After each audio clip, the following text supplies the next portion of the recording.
Paz do Senhor, meus amados irmãos. Hoje foi tremendo o encontro ali na igreja com as irmãs. Maravilhoso, olha, que chique. A caráter dos anos 60. Amados, é muito bom a gente estar reunido ali, aleluia, com todos os irmãos, né? É muito bom a gente estar unido para celebrar, aleluia, e para glorificar o nome do Senhor, né? Então foi assim algo tremendo, né? E o Senhor tinha colocado no meu coração para falar sobre algumas mulheres da Bíblia, né? Que são citadas ali, mulheres guerreiras, como você, que tem passado por luta, mas que o Senhor não tem te deixado, né, perecer. Muitas vezes nós falamos, meu Deus, onde está o nosso Deus, né? Por que eu passo tanta luta? Mas assim como Deus foi na vida daquelas mulheres, aleluia, o Senhor também é na minha vida e na tua vida, né? E lá no livro de 1 Samuel, a partir do versículo 5, no começo ali do livro, todos conhecem essa palavra, né? No começo vai dizer que havia um homem chamado Eucana, né? E que ele tinha 2 mulheres, porque naquela época era permitido, aleluia. Então, uma das mulheres, ela tinha filhos e a outra não tinha. Embora o Senhor, né, lá é interessante que lá fala desse jeito. O Senhor cerrou a amada Adriana. Antes, naquela época, a mulher que não tivesse filho era vista como uma mulher amaldiçoada, né? Para o homem, era como se aquela mulher fosse amaldiçoada. Mas para Deus, não. Para Deus, ele mesmo faz, ele serra a madre, né, de uma mulher, para depois ele mostrar o poder e a graça dele sobre a vida daquela mulher.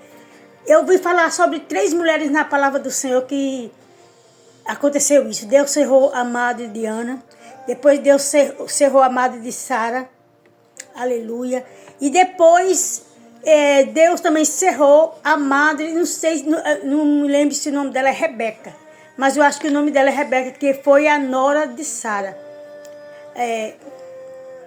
Então essas 3 mulheres, né? Deus cerrou e depois, já lá mais na frente, nós vamos ver Deus fazer a glória dele se manifestar na vida dessas 3 mulheres, né? E muitas vezes nós ficamos olhando para a nossa luta e chorando e dando lugar para o inimigo ficar nos martirizando ali, nos machucando, sorrindo com a nossa tristeza, sorrindo achando que nós estamos derrotadas, enquanto o nosso inimigo está ali sorrindo, eu e você. Muitas vezes baixamos a nossa cabeça. Não tomamos uma posição, não nos levantamos para fazer a obra do Senhor como Ele quer. Nós muitas vezes deixamos a desejar na casa do Senhor, como foi dito ali hoje. Foi muito, muito bom, né? Nós temos que fazer a obra do Senhor, estar junto com os pastores, porque cada um de nós temos um chamado. Qual é o teu chamado? O que Deus tem falado para você fazer? Que você ainda continue no seu cantinho chorando. Aleluia. Porque muitas vezes é melhor a gente ficar no cantinho da gente, escondido, né? Aleluia. Reclamando e chorando. Eu não vou dizer para você que não murmura não. Quem é que não murmura? Não vou dizer para você, porque às vezes é tão travado, tão cerrado, que a gente só sabe murmurar, mas o Senhor quer que você chame a atenção dele. O Senhor quer que você... quando eu falo você, eu estou falando primeiro comigo. O Senhor quer que nós paramos de olhar para os nossos problemas, para as nossas situações, porque eles estão aí para ser vencido. E é Ele quem vai nos dar estratégia e força para vencer os obstáculos da nossa vida. Os adversários da nossa vida não é o homem, é quem usa o homem, ou seja, é quem o homem dá lugar para ser usado. Se eu e você der lugar para Deus, Ele vai fazer. Mas se eu e você der lugar para o adversário da nossa alma, Ele também vai fazer. E Ele não vai ter dó de você, nem de mim não. Ele vai botar mesmo para estragar. Ele vai fazer para não perder mais. Mas o nosso Deus, Ele ainda nos dá oportunidade, porque Ele nos ama.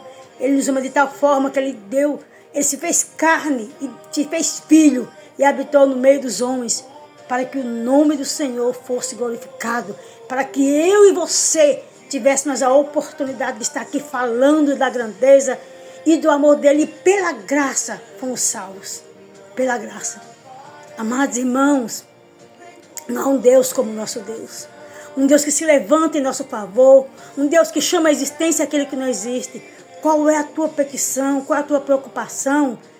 A tua preocupação é a mesma de Ana lá no começo? Quando ela chorava? Quando ela se entristecia? Quando a rival dela, Penina, a maltratava? E talvez ela dizia, eu tenho e tu não tem, né? Eu nunca vi isso na Bíblia, mas talvez, quem sabe?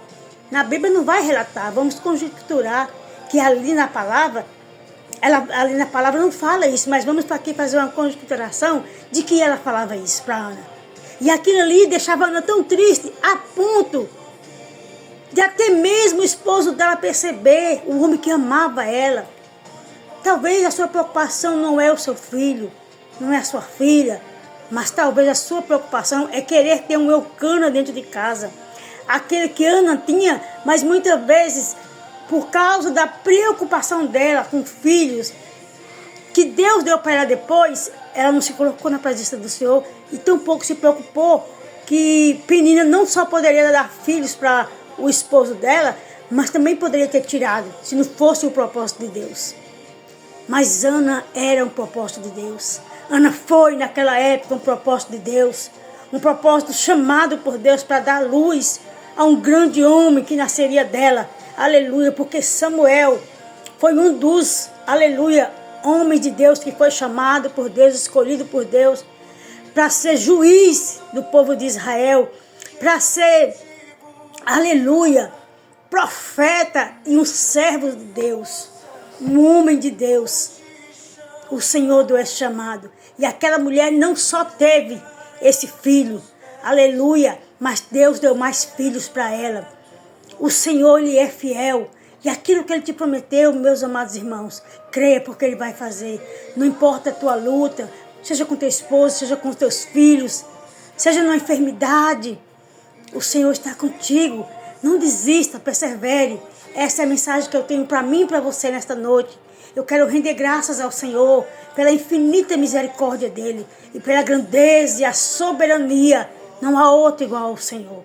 Amém? Fica na paz e fica com essa palavra. Reflita nessa palavra, traga essa palavra para a tua vida. Não olhe para a Penina, mas olhe para o Deus que te chamou. Olhe para o chamado que já está em você. Amém? Fique na paz e que o Senhor te abençoe. O que daria eu e você a Deus por todos os benefícios que Ele tem feito por nós.